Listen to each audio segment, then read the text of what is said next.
এই ভিডিওতে আমরা দেখব কিভাবে একটি টিকিটের ফেয়ার রুলস চেক করে আমরা সেই টিকিটটিকে রিফান্ড করতে পারি। আমরা টোটাল A to Z প্রসেসটি আমরা এই ভিডিওতে দেখার চেষ্টা করব। প্রথমে আমরা আমাদের টিকিটের মাসটিকে ওপেন করে নেব। সাপোজ আমরা 73 নম্বর টিকিটটিকে হচ্ছে আমরা রিফান্ড করতে চাই। সো আমরা এটার কুপনটিকে ওপেন করব। WETR ডিসপ্লে লাইন নাম্বার হচ্ছে 2। সো আমরা এই টিকিটের কুপনটি ওপেন করলাম। এখন আমরা এই টিকিটের ফেয়ার রুলসটি চেক করব। সো ফেয়ার রুলস চেক করার জন্য আমরা জানি যে ম্যান্ডেটরি কোড FQ, দেন আমাদেরকে হচ্ছে ইস্যু ডেট দিতে হবে। ইস্যু ডেট হচ্ছে 19 মে 2025। সো আমরা ইস্যু ডেট দিলাম। দেন হচ্ছে আমাদেরকে দিতে হবে অরিজিন থেকে ডেস্টিনেশন। সো আমরা অরিজিন থেকে ডেস্টিনেশন দিলাম।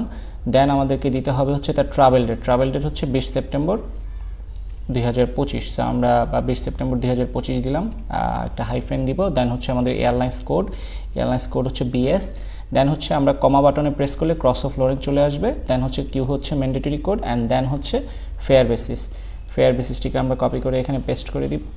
দিয়ে আমরা এন্টার করলেই আমরা দেখতে পারবো আমাদের এই কুপনে যে ফেয়ার বেসিসটি রয়েছিল kilo Bengal delta extra Bengal 0 আমরা অলিভার, সেই ফেয়ার বেসিসটি কিন্তু এখানে চলে এসেছে। এখন আমরা এই 1 নম্বর লাইনটিকে ওপেন করব, যার জন্য ম্যান্ডেটরি কোড হচ্ছে RD, দেন হচ্ছে লাইন নাম্বার হচ্ছে 1, দেন ডিসপ্লে দিয়ে 16 ভিতরে হচ্ছে পেনাল্টিগুলো থাকে। সো আমরা 16কে ওপেন করব। ওপেন করার সাথে সাথে আমরা আমাদের পেনাল্টিসের যে পার্টটা সেটা ওপেন হয়ে যাবে 16 নম্বরে। এখানে originating Bangladesh, that means travel আমরা বাংলাদেশ থেকেই করছি। সো এখানে প্রথমে রয়েছে চেঞ্জেস, অর্থাৎ চেঞ্জ করতে কী পেনাল্টি লাগতে পারে।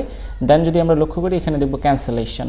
সো এখানে ক্যান্সেলেশনে বলা রয়েছে যে চার্জ $100 ফর হচ্ছে রিফান্ড, এবং সেটা অবশ্যই must be made more than 72 hours. যেহেতু আমাদের ফ্লাইট ডেটটা আমরা যদি একটু লক্ষ্য করি, আমাদের flight date 20 September, that means আর আজকে হচ্ছে আপনার 27 জুন, দ্যাট মিনস হচ্ছে আমরা কিন্তু ফ্লাইটের 72 ঘন্টার আগেই রয়েছি। ফ্লাইট ডিপার্চারে 72 ঘন্টা আগে কিন্তু আমরা রয়েছি।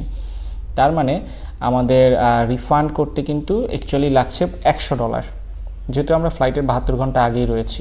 এখন এই $100কে যদি আমরা $100কে বাংলা টাকায় কনভার্ট করে নিব, যার জন্য ম্যান্ডেটরি কোড হচ্ছে DC, দেন হচ্ছে আমরা আবার কমাতে প্রেস করব, তাহলে ক্রস অফ লরেন্স চলে আসবে।